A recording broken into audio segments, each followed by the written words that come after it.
MPDLED second year का exam पूरे 700 number में करवाई जाती है।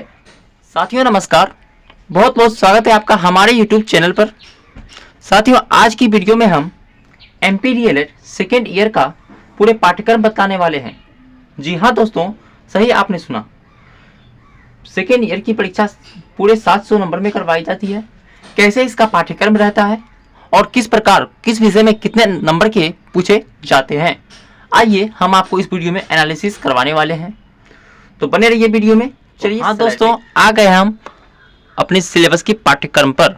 दोस्तों यहाँ का सेकेंड ईयर का फर्स्ट सब्जेक्ट जो है वो है संज्ञान, अधिगम और बाल विकास, जो आपकी पूरी 100 नंबर में करवाई जाती है। वो भी 70+30 में डिवाइड रहता है। मतलब 70 नंबर का अगर आपका रिटन एग्जाम है, सेंटर पर जा करके देने वाला एग्जाम है, और 30 नंबर आपका प्रैक्टिकल मतलब इंटरनल नंबर है, या आपका आंतरिक मार्क कहे जाते हैं, जो आपका प्रैक्टिकल के द्वारा दिया जाता है। और 70 नंबर आपको एक विषय के तहत जो आपको सेंटर पर जा करके लिख करके आना है, उसी से 70 नंबर मिलेंगे। दूसरा सब्जेक्ट है दोस्तों समाज, शिक्षा और पाठ्यचर्या बोध।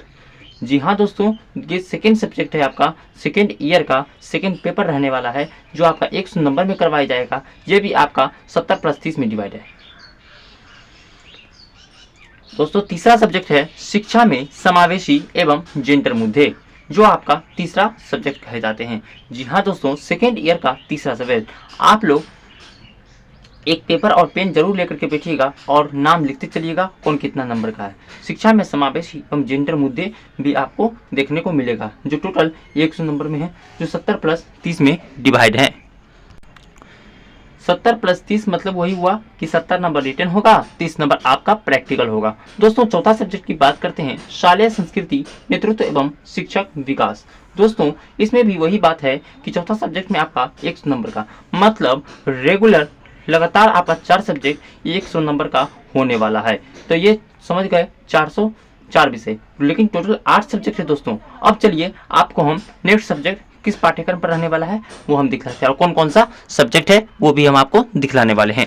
तो चलिए दोस्तों नेक्स्ट स्लाइड में देखिए, 5वां सब्जेक्ट आया है प्रोफिशिएंसी इन इंग्लिश। मतलब इंग्लिश सब्जेक्ट जो है आपका टोटल 50 नंबर का है। मतलब आप 25 नंबर लिख करके आइएगा और 25 नंबर आपको इंटरनल नंबर दिया जाएगा, जो आपको आंतरिक प्रश्न जैसे कि प्रैक्टिकल मार्क दिया जाएगा 25 नंबर। छठा सब्जेक्ट है आपका योग शिक्षा। योग शिक्षा दोस्तों 50 नंबर का होता है।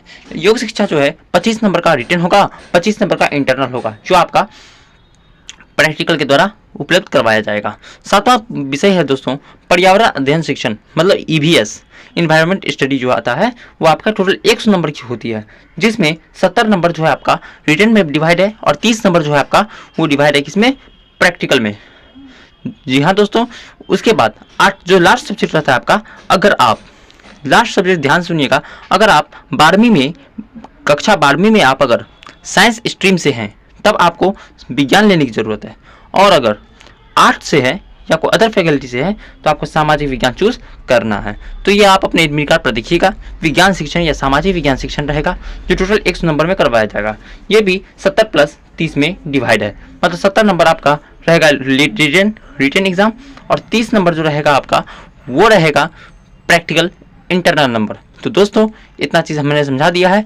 अब देखिए कि टोटल जो FM अगर जोड़ते हैं फुल मार्क, ये आपका टोटल 700 नंबर की होती है, और 700 में से आपका 700 नंबर की ये होती है परीक्षा, और 500 पर आपका फर्स्ट डिवीज़न रहता है। 500 पर ये आपका फर्स्ट डिवीज़न रहता है।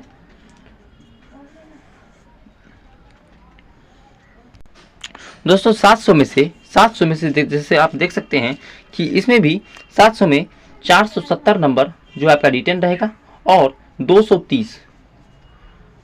470 आपका रिटन रहेगा, और 230 नंबर जो रहेगा वो रहेगा इंटरनल, यानी प्रैक्टिकल मार्क से जो जुड़ करके आएगा वो मिल जाएगा।